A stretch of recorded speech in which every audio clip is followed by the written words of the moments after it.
to what is on everybody's mind, which is the global pandemic, COVID-19. There's, of course, Dr. Sarada Kanangara, who's a member of the EXCO of the GMOA, and he's right here to tell us especially all about the Gazette notification signed by the Minister of Health, Mrs. Wanirachinathan. Good evening, Doctor. Good evening. And thank you very much for being on the program. We've obviously met before on the same subject. So, why the need for this Gazette? Yeah, so, and we know that this is a public health emergency has risen, the COVID-19 pandemic, and fortunately we had a law in place in our country called the Quarantine Act, but on the other hand, the law is quite old. It's about more than 100 years, the Quarantine Ordinance. Whoa. It's, but when the Quarantine Ordinance in place, it is from the British era, and it has been made to have certain epidemics has been encountered throughout the past, like plague, malaria, cholera. So that is the same act which has been used to control these epidemics. But when another epidemic comes in, and it has to be, when it's an act is a parliamentary act. When under that act, it has to make specific regulations to specific disease. So actually the GMOA has been asking for these regulations to be in place, and there has been there was a previous gazette under the quarantine ordinance regarding declaring the COVID as an epidemic, COVID-19 as an epidemic status to the country. That has been there, and these regulations, because now we have passed the initial phase of COVID, and people are trying to live with the COVID and get the ball rolling, get the economy rolling, and give the normal life going on through the COVID. On one hand, we need to control the disease, and on the other hand, we need to keep on with people's lives. Right. Yeah. So when it comes, we need the compliance of the society. So, for example, if you are a diabetes, if you go to a doctor, you need to be compliant with advices. Right. And of course, a doctor advises you, this is bad, this is good, but not really ordering you to what to do. You need to understand and do. And because if you don't follow the instructions a doctor gives, the repercussions comes to you. You will get ill, and you will lose your foot, or you will lose your eyesight, or if the diabetes control is poor. However, in a public health emergency, we can't exactly ask the compliance part. We need to improve the compliance part, and because if somebody not falling in line, that is not only for hazardous to him only, it is being hazardous to the community as well. Right. So in that case, certain part of the law enforcement has to be come on. However, I need to emphasize that the original idea we have been requested, this is the certain amount of law enforcement has to be there to improve the compliance, not on the punitive purpose. So that has to be emphasized. The regulations not to punish the people but to protect the people. Okay, so to ensure compliance with the medical advisories. Okay. Obviously, Doctor, Sri Lanka is doing something right. In comparative terms, our fatality figures are pretty low, and thank God for that, and long may that continue. Long may that continue. But I'd like to know from a medical point of view, and I'm sure my viewers would like to know that too, what is it that Sri Lanka is doing right?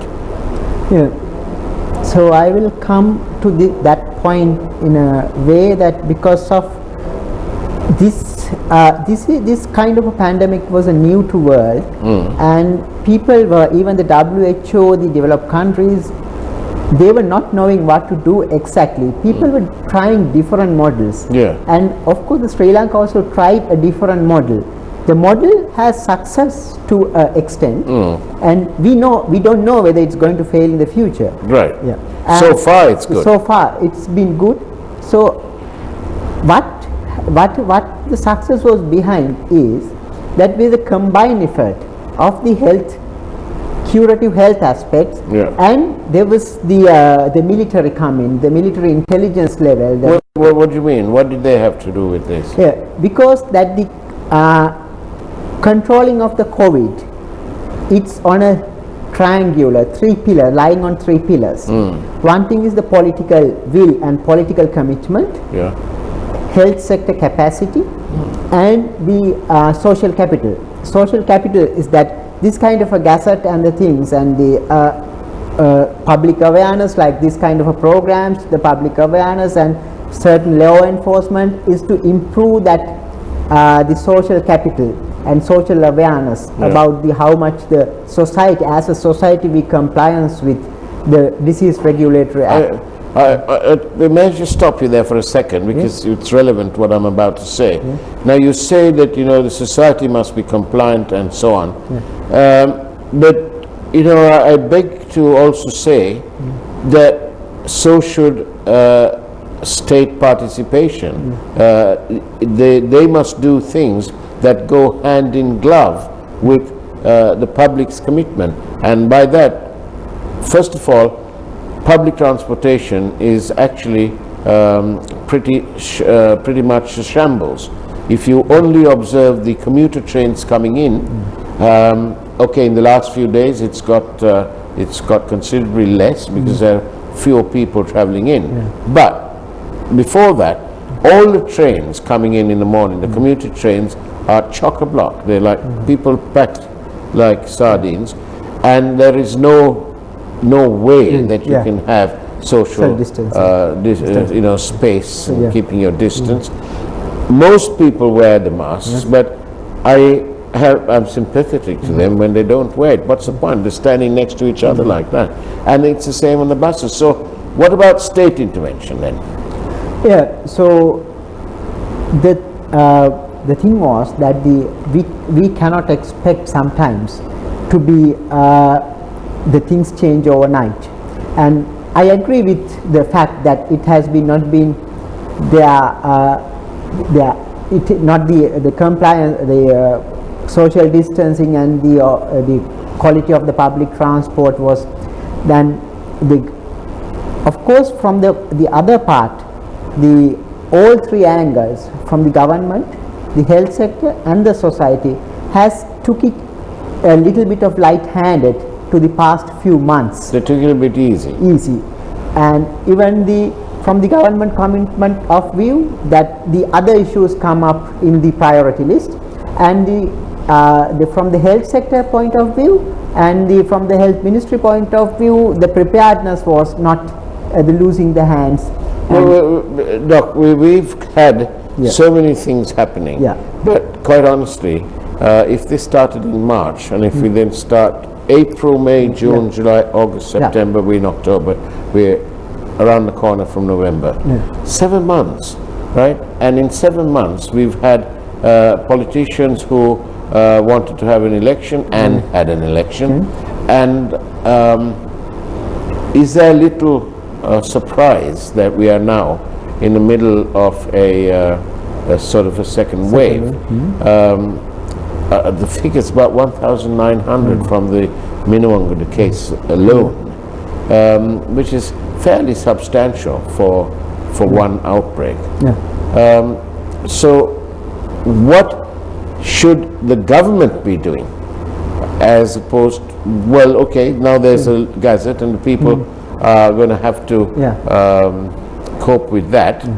And so the errant fellows who have not been wearing their mask, who haven't been keeping social distance, they're probably going to now start complying, because there are, what's the fine, 10,000 rupees or 6 months in prison.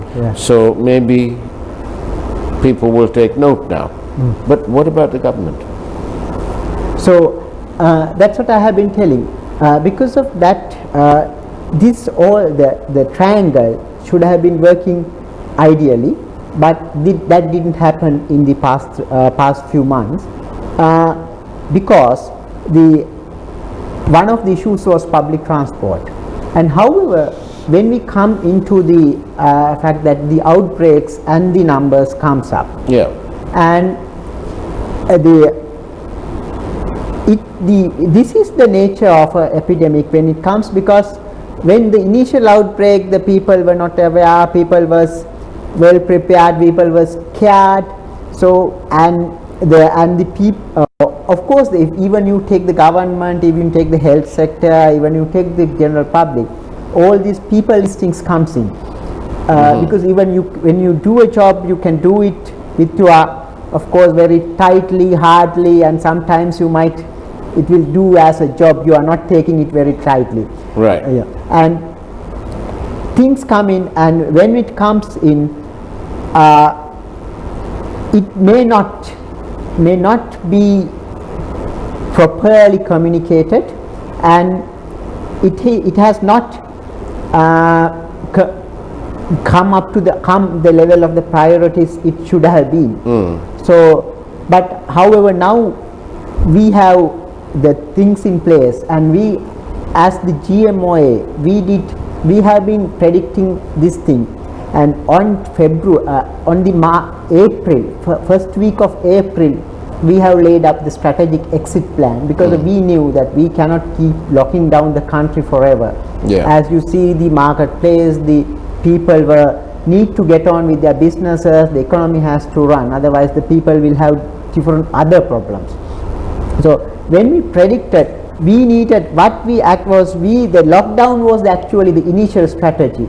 We need to lock down the country and get the things under control. Once we get things under control, we need to have an exit strategy to run the country smoothly and living in, and that's why we have asked to put up the data and increase the testing capacity, increase the how easy is it to increase the testing capacity? Have we got money? So actually now, because of the, at least that we have been telling, at least 10,000 tests per day, it is mandatory. Can I stop again? Yeah. Do we need testing kits, or do we need money spent on infrastructure like roads? So it is there are or two do we ways. need more beds and more medical facilities? Which is more important right now? At the moment, is more important is to control the disease. We need to increase the testing capacity. That is one of the key things, because so we need money being diverted there. So testing, of course, when you set up the infrastructure, testing of one test, it may not be very high amount, because comparative to the how many tests are we doing now today? At the moment it's nearly 5,000 tests, but actually we need around 10,000 tests, and there has to be a streamline of the communication and the test. Why are we not doing 10,000 right now? Why is it only 5,000? Are we frightened of what we are going to find out if we do more tests? No, the limiting capacity, because we need to more. What's holding it back? There are several things. The one thing is the coordinating the stuff and getting the test, the labs to be get done, and that thing has been happening. And the other thing is we need to getting down the collecting swabs, transportation stuff. That so many logistics happening, but at the moment we are getting in. Right. However, the one thing is the testing capacity. On the other hand, we need to have the clear data about from the MOH levels comes in, and to have clear data, and where to, because of the geo mapping and isolation and zonal lockdowns, that is the key of controlling this epidemic. So when you plot the cases, and when there are cases and the contacts, the zones appear as red, green or yellow. So, and then we can have a zonal lockdown, and then isolate and test, and if the test is negative, that people come back to their normal routine activity, and if the test is positive, they can be till they are in the hospitals until that the virus is getting cleared. And all these things has to be done, and that data has to be coming. So now only that because of we have been, until last week we didn't have a proper data collection coming.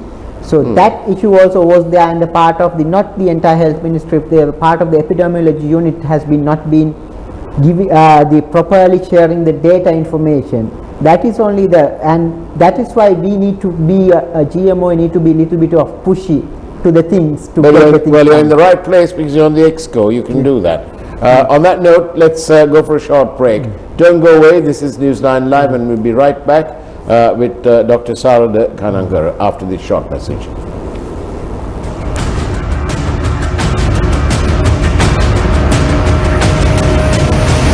News First, Newsline with Faraz Shauketaly.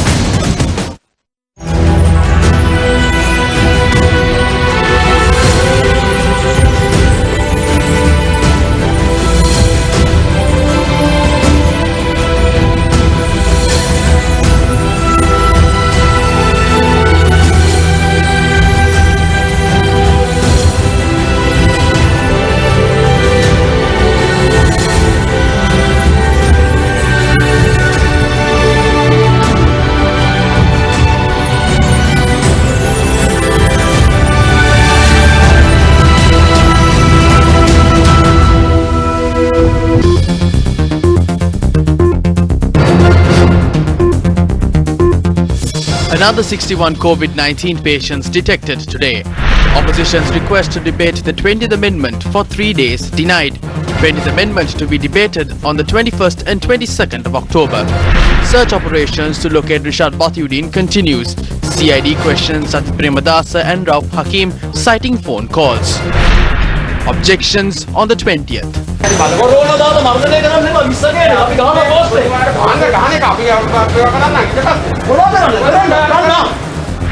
MP Vijaydas Rajapaksa and State Minister Vidru Vikramasinga disappointed. මංගන නෙවෙයි පාලකයෝ කරන අමනෝඥ ක්‍රියා ගැන කලකිරලා ඉන්නවා. කලකිරිච්ච තැන අපි නිෂ්ක්‍රමණය සිද්ධ වෙනවා. Yoshida appointed as Prime Minister's Chief of Staff.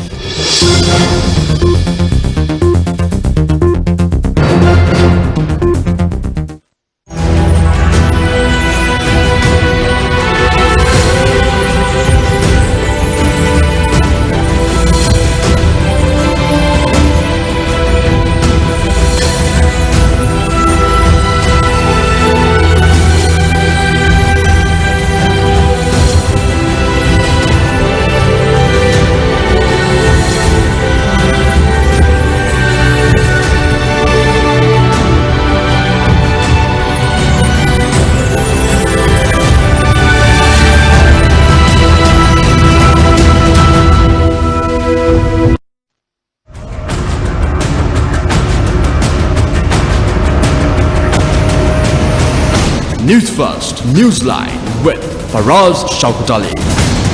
And welcome back to Newsline Live. We're in conversation with Dr. Sarada Kanangara, Exco member of the GMOA. And thank you very much for your questions by SMS, as usual, to 0772 300 305.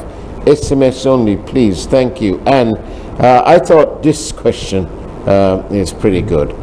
Or relevant. Will the consumption of milk powder, especially amongst the younger children, weaken the natural immune system? We are concerned as there are lots of advertisements promoting milk powder these days, claiming milk powder will help to prevent COVID-19. Actually, it's as you mentioned, it's a very good question for us. You know, there are thriving black businesses out at the midset of the pandemic. Right. So I would rather say that is one of the thriving black businesses. Really? Yeah.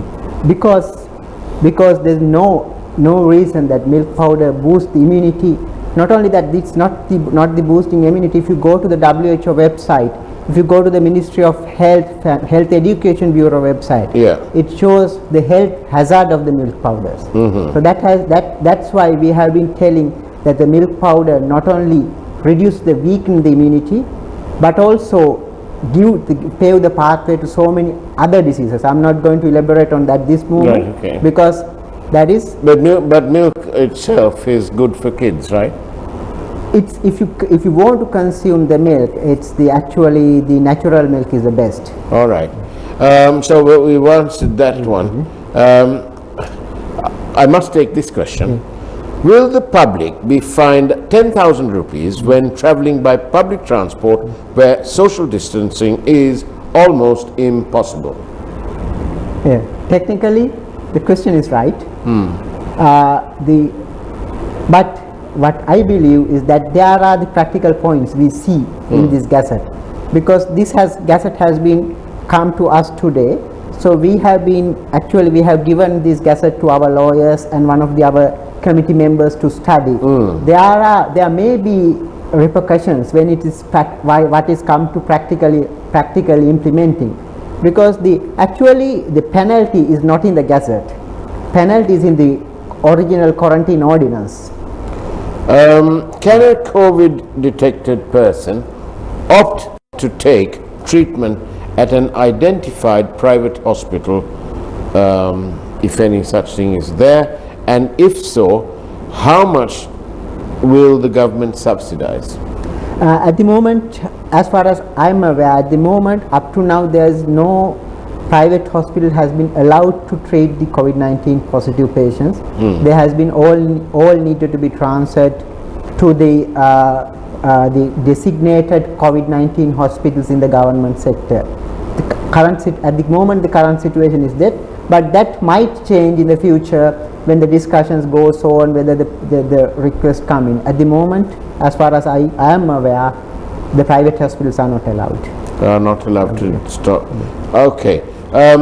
We are, of course, discussing the latest Gazette notification. So what you're saying really is that the Gazette notification is it's a measure to be able to fully implement this thing and have the law on your side as well. That's what it is. Yes. Yeah. That's bottom line. That's the bottom line. Right. So what is your message to the people? How do we collectively halt the progress of COVID-19? So I need to emphasize is that it's true that there's a gazette in place, but make us remember that these gazettes is in place, that we believe it's not to punish you, but to protect it from increase the compliance and increase the community, protect the community. And as far as we know, there may be a couple of outliers in any community. So that these laws are intended to control that those who are not really compliant with. But there are situations like impossible situations, like in the public transport. Sometimes when you go to a queue and when the supermarket getting rushed or something like that. We believe that as the media spokesman to the police department yesterday mentioned, the officers will not abuse the laws granted, the things. But of course, as the health part of one of the stakeholders of the health, we also keep an eye how these things get to be implemented, and we'll also get if there are any complaints about the concerns about the gazette, we also been aware, and we will not hesitate to make the representations if there are any amendments to be made, and if there are any concerns of this gazette to be made, we'll also take that initiative of that also. There's a huge stigma faced by those infected and their families, friends, etc. Is this fair? Not fair, actually. And the stigmatizing the epidemic has been there throughout. If you take the leprosy, HIV, all these things, and the mental illnesses, there are illnesses being stigmatized, and that has been there. So there are certain ways of breaking that stigma. That is again the public awareness, that kind of a thing. And so that's why we have been telling that if it is a quarantine, when it come to a quarantine things, and the people has to be given the choices whether to go for a quarantine and how it to be happen, when it should be happen smoothly, and when it is very much easier when the persons are voluntarily present, not to be taken taken to the custody kind of a thing. And can somebody who's been identified as a positive COVID-19 patient recover and then catch it again? There are a few anecdotal cases has been reported that those who have recovered and then again become positive, and still people, we don't know whether it has been a suppressed virus reactivation or he has get the novel viruses. But in general, in a virus disease, if you get cured out of that virus disease, it is highly unlikely to you catch it again and you infect somebody else from that virus when it get cured, because you get the antibodies. And the antibodies, and we have been asking to implement that antibody test also to get as a result, as a test of cure. Thank you. And the last question. In a shopping mall, for example, if distancing is not being adhered to, is the establishment or the individual who will be charged, or is it both? According to the Gazette, that if there is a service provider, at the those who are the service providers are in charge has to be take the responsibility of their services, whether there's a hand washing and the distancing, and that has been maintained. So and the individual also can be charged. So therefore, if that social distancing is not maintained, both parties can be charged. Somebody is asking, this is a little question, so we'll do that quickly, shall we? Is there a new test called RMP test for COVID-19 to get the results in 70 hours? There are so much of test has come out. There's a thing called rapid test, PCR test, antibody test, and there might be a test, but I haven't heard of it. Okay. But there might be a test, but at the moment, because of when we come to a test, there are sensitivity, specificity, accuracy. So far, the PCR test is the gold standard, and we are practicing that. Dr. Sarada Kanankar, thank you very much for being on Newsline Live, and that's the way it was on Newsline Live. Have a wonderful evening ahead of you, a super weekend. Stay safe, stay distanced, and as always, God bless you.